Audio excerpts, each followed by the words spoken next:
भाई ये पीयूष नाम का लड़का जिसने अपनी गर्लफ्रेंड की हत्या कर दी, अगर ये इसकी बीवी भी बनती ये तब भी उसे मार देता। मैं बताती हूँ क्यों। ये जो लड़का है पीयूष, ये एमबीए कर रहा था इंदौर से और वहीं पे इसको ये लड़की मिली थी, इसकी गर्लफ्रेंड थी। ऑल्दो लड़की के घर वालों को सब कुछ पता था।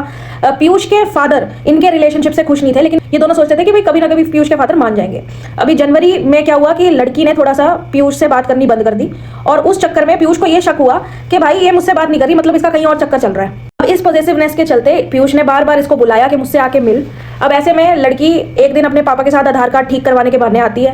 पापा उसको छोड़ के जाते हैं, वो इसके रूम पर वहां से चली जाती है। वहां से इसके रूम पर जाने में जब पीयूष बोलता है कि मेरे साथ तू फिजिकल हो, तो लड़की मना कर देती है। लड़की कहती है मेरी तबीयत खराब है। पीयूष का शक और ज्यादा गहरा हो जाता है और पीयूष वहां पर बातों ही बातों में इतना अग्रेसिव हो जाता है कि उसकी छाती में चाकू मार देता है। चाकू इतनी जोर से मारता है कि वो चाकू मुड़ जाता है। उसको मारने के बाद पीयूष वहां बैठ के दारू पीता है, 2-3 घंटे उसकी लाश से बात करता है। उसके बाद उसी लाश के साथ रेप करता है। उसके बाद उसको समझ नहीं आता कि वो क्या करे, तो वो भाग जाता है अपने आप को जान से मारने की हिम्मत नहीं होती खुद को, तो वापस रूम पे भाग के आता है और फिर इसका फोन ले जाकर गोवा की ट्रेन पकड़कर थाने भाग जाता है। थाने में रूम बुक करता है। वहां से इसकी सर्च हिस्ट्री से पता चलता है कि ये सर्च कर रहा था कि मरने के बाद आत्मा से कैसे बात करे। उसका शक इतना ज्यादा गहरा था कि वो उसकी आत्मा से बात करना चाहता था। वहां से काला जादू का सामान लेता है और निकल जाता है। इन 2-3 दिनों के अंदर अंदर जब पुलिस को पता चलता है, सब लाश की सड़ने की बदबू आती है, तो पुलिस आती है और पुलिस को वो लाश वहीं पे मिलती है। बियर की बोतलें मिलती हैं, नाइफ मिलता है वहीं पे मुड़ा हुआ, और यहाँ से पुलिस को पता चल जाता है कि क्या हुआ है।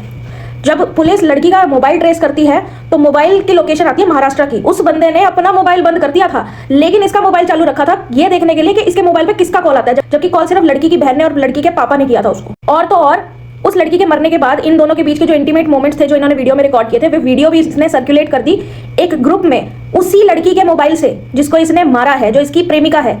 आप इसके इंटरव्यू देखो, इसको कोई अफसोस नहीं है, शक्ल पे एक भी चिंता का साइन नहीं है इसके मुंह पे। तो लवर थी ना, फिर क्यों मारा? कुछ नहीं हुआ, छोड़ो, जो हो गया हो गया यार। अरे कैसी बातें कर रहे हो, आपने मारा एक लड़की को, आपकी प्रेमिका थी वो, उसको छोड़ दो ना, क्या करोगे जान के। He is very proud of whatever he done to that girl, and इसीलिए बोलते हैं भाई बहुत ध्यान से पार्टनर चूज करो। इस बंदे की उस लड़की से शादी भी हो जाती है, शादी के बाद भी मार देता उसको। क्यों? क्योंकि पॉजेसिवनेस इतनी ज्यादा थी, ओवर पॉजेसिव था ये बंदा। जिस शक की कोई बुनियाद ही नहीं थी, उस शक के बेसिस पे इसने उस बंदी को मार दिया। और अब ये एमआरए वगैरह भी ये केस नहीं उठाएंगे, देखना ये केस दब जाएगा ऐसे ही, क्योंकि औरतें तो मरती रहती है ना, उनका क्या है। बट भाई थोड़ा केयरफुल रहो, ये सीरियल किलर्स टाइप की मेंटालिटी वाले लोग हमारे आसपास ही रहते हैं, कई बार हमारी जिंदगी में ही होते हैं, हम देख नहीं पाते हैं। Just be very careful girls.